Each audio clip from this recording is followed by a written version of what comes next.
After I got a degree in computer science, my brother and his two partners recruited me to work a summer for them. They wanted me to set up their infrastructure for their new company in finance and investments. One summer turned into 2 years of free work as a secretary, receptionist, systems tech, personal assistant, accountant, research analyst. They paid me about 4 or 5 times, totaling about $7,000 to $8,000 in 2 years. When I left to start grad school, they were mad that I wouldn't stay. When I finished grad school and put them on my resume, they lied to prospective employers about me. They denied I worked for them, and said I was trying to use my brother's name to get ahead. They also accused me of visiting their office and sexually harassing female employees they never even had. I called them to ask them about it, and they, including my brother, just laughed about the whole thing and said I was getting what I deserved. Kind of like it's what you get when you fuck with us. My counselor and some other people from school, including my headhunter, helped me get a job.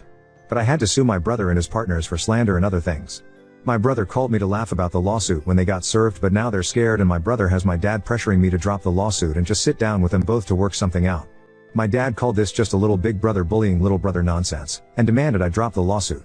He and my mom uninvited me to Thanksgiving at their house, but my mom pretty much tried to stay out of it. I could tell this was hard for her. There's very little to update legally in terms of the lawsuit, but I had a laptop that contained lists of clients that my brother and his partner stole from their respective employers before they left to start the company.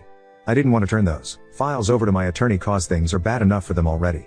My girlfriend had a different opinion. She wants me to just absolutely let them have it and crush them. I called my attorney and told them I had the files and dropped them off at his firm on the 9th. On the 10th, I got a call from his firm saying that my attorney needed to see me that very day. I went in and he said that the files would be turned over to the U.S. Attorney's office, so it's out of our hands now. But he really wanted to talk to me about my parents. He spoke to my dad and basically said that my dad is a world-class prick. He's going to subpoena both my parents to testify at a deposition and probably at trial if we make it that far. He wanted me to prepare myself for what they might say about me. He made it clear there is no turning back now. I didn't pay anything for my attorney to take the case, so his firm is very financially invested in this now. Basically, they're calling the shots now. I think my attorney thinks I'm weak, or that I'll want to back off or take it easy on them. He actually told me that he knows my family would weaken me. I think he underestimates me. Anyway, he told me to just brace myself for the heat my dad will bring on me.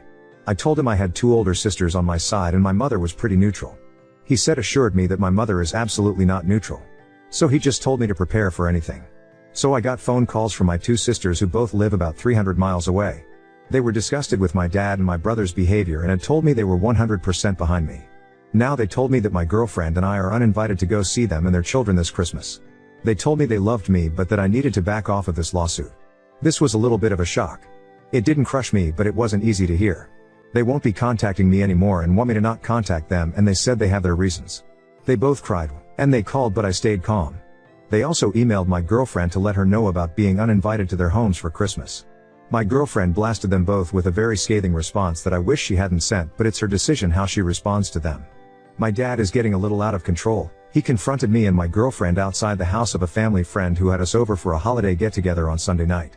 It got heated, and I said some things that were probably below the belt and made him almost cry. His eyes watered and he was trying to not cry. Then my girlfriend jumped in and blasted him like she did my sisters. Basically, she's on a roll right now. I can tell the gloves have come off for her. My mom just stayed in my dad's truck and watched, but she couldn't hear anything, I don't think. For now, there's nothing else going on.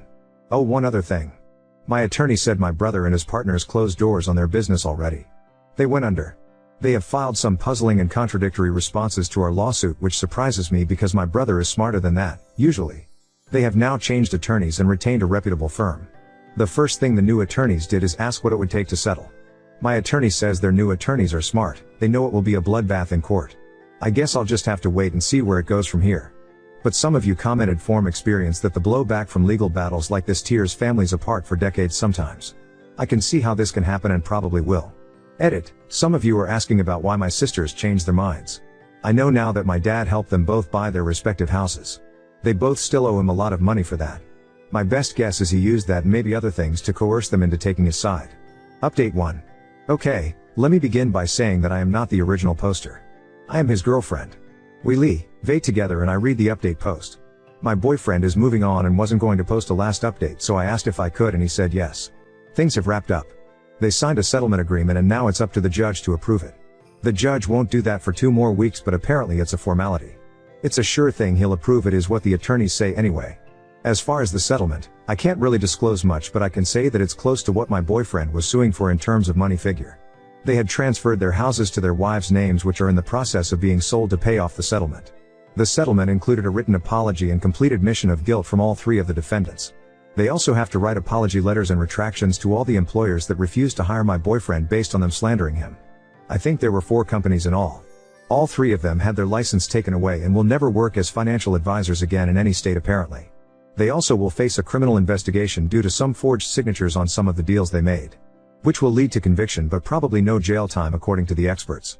Financially they are beyond ruined, which is what I thought they deserved the whole time. I know my boyfriend regrets this whole thing and I understand that. It's still his family and they were close at some point. I think he's better off without them anyway, but that's easy for me to say. His parents are totally a lost cause. I don't think there will be a reconciliation in this lifetime after what's happened. I thought my boyfriend would be open to one when the dust settled, but now I don't. During the mediation hearings his mom and dad both testified. They both lied, but I knew his crooked dad would. I was shocked that the mother lied about there having been a verbal agreement that my boyfriend would work for his brother's company in exchange for room and board at the parents' house, and that the dad had also been paying him in cash for working.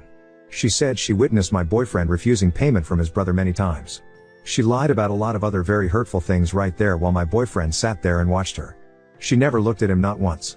His dad never looked at him either, but at least he sat there the whole time after he testified to support his older son and his friends. His mother left the room crying after she testified. I was not shocked that she testified because the attorney had said she might. But I was extremely shocked about the horrible things she said about my boyfriend. She will someday regret doing that to her son. Ugh, such an awful and just revolting and repulsive thing what she did. What she did to her youngest son is inexcusable. I was beyond utterly disgusting that she did that. Ugh, she really has no clue how much damage she did to her youngest son. I doubt he'll ever get over it, and I doubt he will ever want to see her again. Not to rant about the mother, but she lied and said disgusting things about her youngest son, and he's the only good son she has. He's the only one who doesn't owe his dad anything. He's the only one with a compassion and high morals, the only one who constantly worried about her and kept in touch with her. Ugh, she messed up in the most disgusting way. How can she do that? He was there for her more than her other 3 kids put together. All for a lawsuit that she had to know they were going to lose. Her testimony did nothing to help their case, nothing. She testified for absolutely no reason. We sent Christmas gifts to my boyfriend's sisters and their daughters. We received thank you cards in return. They haven't contacted my boyfriend since, but I have received a couple of hello emails from one of them. She never mentions my boyfriend or the family problems, she just says hello and asks how I'm doing. I just respond by saying we are both good and hope they are all doing well. I'm not sure where this will go, but it's a small step in what seems like will be a long road before they are allowed by their father to reconcile with their brother, or until they have the courage to do so without the dad's blessing. I think they are both too embarrassed to contact my boyfriend directly. I can sense that they are trying to find a way that will eventually lead them to him. I think they need to just contact him, but that's not my decision. I keep looking at this from my perspective, and my family is really close, so it's hard to watch what's going on with his family. I just think, what the hell? Why do you do this to each other? But that's just how it is. Just to be clear, I knew very early on that my boyfriend's parents were toxic. I initially just wanted him to cut all ties with them. With the way they sided with the older brother, knowing how he tried to destroy his own little brother's career, told me a lot. I wished back then that my boyfriend would just disown them, but I knew that was unrealistic at the time. I knew I was emotional, and I backed off when I saw how stressed my boyfriend was. But things escalated, and now I think my boyfriend's mom has dealt a death blow to any chance of reconciliation. I'm not just saying that because I'm against it. I'm not for it, and I'm disgusted with her. But I can see the damage she did up close. I'm afraid he may never forgive her. She just went overboard in such a horrible way. I have been talking to my dad about this the whole time, and everything has turned out exactly the he said it would. Everybody, all parties are destroyed. It's like a bomb went off and everybody got hit. Now on to second story. Husband spends all his time and money on Freemasonry, leaving our marriage and his career to fall apart, while I struggle to reach him. My 35F, husband's 34 male, dedication to Freemasonry is destroying our marriage and his life. How do I get this across to him? Hi there, long-time reader but a first-time poster. The long and short is that for about 6 years now my husband has been a Freemason, and I've always supported him on this. My grandfather was a Freemason, so it's not really new to me or anything, and I don't believe in any of the conspiracy crap you find online. But I'm starting to think it may not be the best for him. My grandpa always used to say it went family, work, masonry, but in my husband's case it's more masonry, masonry, masonry, then family, then work, then masonry again. He attends lodge nearly every night. For context, my grandpa would go a couple times a month, and yet he's only a fellow craft, so not a part of the add-on things like the Scottish Rite or Shriners or anything. I genuinely don't know how he has the stamina for it, because I'm a part of an improv theater club, and frankly every other week is enough. Sometimes he's gone for hours, other times an hour or even less. When I ask him what he's doing, he gets defensive and says he can't tell me because he has to maintain secrecy. I knew full well there'd be some lessons and ceremonies I wouldn't exactly be getting a front row seat for, but I don't think it's that unfair. I ask what he could be possibly doing that occupies him practically daily. Hell, some days when he comes back early, he goes to his man cave due to more work for them. Apparently he's volunteered to do admin work for his Grand Lodge, but when does it end? He doesn't get paid for any of this, and he spends so much on dues to actually do this. I've even tried to get involved via the O's, something I've always wanted to be a part of, but he point blank shut it down and said that we can only look into that when he becomes a master mason, which is apparently still years away. And it's not even just our marriage it's affecting. Some weeks he's out so late with his lodge buddies, he doesn't take care of himself. There's been times he hasn't worn lean clothes or shaved, and plenty of times he's gone into work without showering. Sometimes he doesn't even go into work and just calls in hours late to say he's been called for urgent lodge business. His boss is too good to him and lets it slide because he's genuinely blown away my husband's and the Masons and thinks these meetings must be dead important. I get a lot of these guys are going to be retired, but Jesus Christ, surely they have to know how it works? It's making a bad impression with people, and I genuinely can't remember the last time we did a thing together as a couple. Plus our bedroom has been dead for at least a year, which I've sort of put up with because I have a low libido, but I guess it's just another symptom. Every time I ask him to do anything he just tells me he's too tired. I guess how do I get it across to him his Masonic life needs to slow down. It's not even affecting just me, it's affecting our whole lives, but I don't even know where to begin. I don't want him to leave the Masons, just maybe calm it down a little so we have our lives back. How can I get this across to him without seeming that I'm jealous of the secrets or I want to worsen the wedge between us? BTW, I did actually email the WM his lodge to just say I'm kind of worried for him, but I've not heard back yet, and if they're all this active, not sure how much help he'll be. Update 1. I mentioned how Freemasonry, or rather my husband's commitment to it, was destroying our marriage and corroding his life. Well, I apologized to the craft because Masonry had nothing to do with my husband's antics. In my update to the post, I mentioned I had spoken with the current worshipful master, basically the lodge's chair, and he informed me my husband had demitted from that lodge years ago and never joined any others. He did suggest it could be a clandestine lodge, and in a way I hoped this would be the case, but I think we both knew that was highly unlikely. He also ended up putting me through to a past master who was senior warden of the lodge around the time my husband quit, and apparently it was a jump before he was pushed situation. I did mention my husband was in trouble for soliciting his brothers, but the WM couldn't tell me anymore. The PM vaguely remembered it, and while it seems no one was exactly sure what he was soliciting them about, it was described as invasive and strange behavior. Me and the PM, David, might as well use names, had a good long chat before he offered to join me in discussing this with my husband, Kevin, with the hope being we could get through to him and steer him off whatever course he was on. Sadly, I don't have good news. David came round on Monday and we talked a lot beforehand. Kevin was out, of course. Most of our chat was just him being generally supportive, but he did start asking questions that were definitely leading into the clandestine lodge route, though he dropped that as a theory when the lack of self-care became evident. Midway through our conversation, Kevin comes home, and when he comes in I say there's somebody I'd like him to meet, and he just deflects by saying he's tired from lodge and will have to do it tomorrow. David introduces himself anyway, explicitly as a PM. Kevin ignores him but then goes through to the kitchen, pours himself a glass of milk and starts scrolling through his phone at the kitchen table. We went through and sat down at the table too, so without a word he got up and went into the living room, so we followed him there, where David said we know he's not attending lodge because he was the senior warden when my husband left. Kevin does this weird laugh and says, so it's a crime to move lodges then?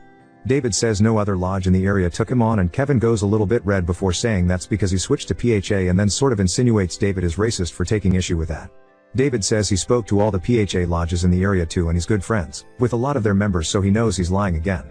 Kevin just says look, he's tired, he's not doing this, but I told him we know something's up, and well, the majority of you thought it was drugs, so I just said look, is it drugs?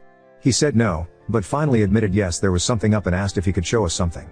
Just he needed to go to his car. David said that's fine, we'll come with him. Well, I guess in Kevin's defense he did need to go to his car.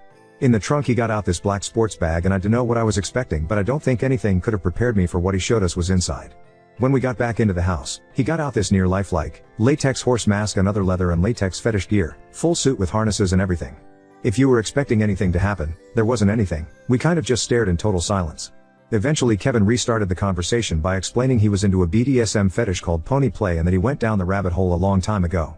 I won't really go into the full details, but long and short is he's clearly been dealing with homosexual feelings and submissive desires for a long time, though he's still in denial about both of them and is adamant he's not bi or gay, 100% straight, etc. Obviously he's at least, and most probably, bi, but he wouldn't hear it. Anyway, he explained when he was really struggling with these feelings, the urge as he calls it, that's when he joined Freemasonry because he hoped it would prove a distraction, help improve, etc., and then sort of implied being around old men would put him off guys. I could tell David was a bit offended, but he didn't say anything. But yeah, apparently this is what the soliciting was about. Obviously joining the Masons didn't make these feelings go away, so he said he initially started trying to see if any of them felt those feelings too, but no one would bite. Apparently midway through he discovered the pony play rabbit hole on a BDSM website and was utterly hooked. This is when his soliciting went from "Hey, I'm having these feelings towards guys, this is totally normal, right brother?" to "Hey, are you looking to buy a pony, brother?"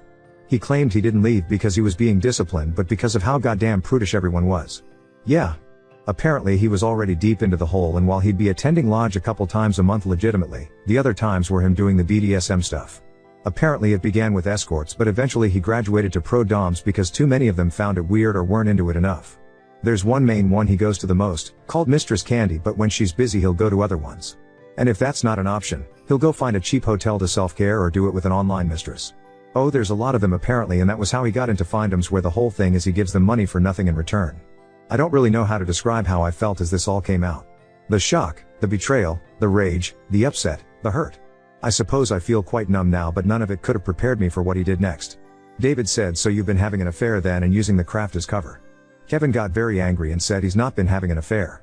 This sparked an argument, again won't go into the details, where Kevin's excuse was that at no point was he in control during this, because Mistress Candy made use of hypnosis to control him, and sometimes the urge was so powerful it would shift him into Sparkles, his pony persona, involuntarily. He didn't use this as an example, but I guess it's kind of like a Dr. Jekyll and Mr. Hyde situation.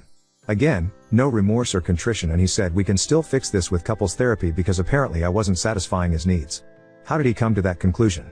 Well, I never independently suggested pawn. Why play and give him an avenue to open up about it? This is somehow my fault. I won't go into the arguments that followed, but it ended with me packing a bag and David taking me to my parents' place.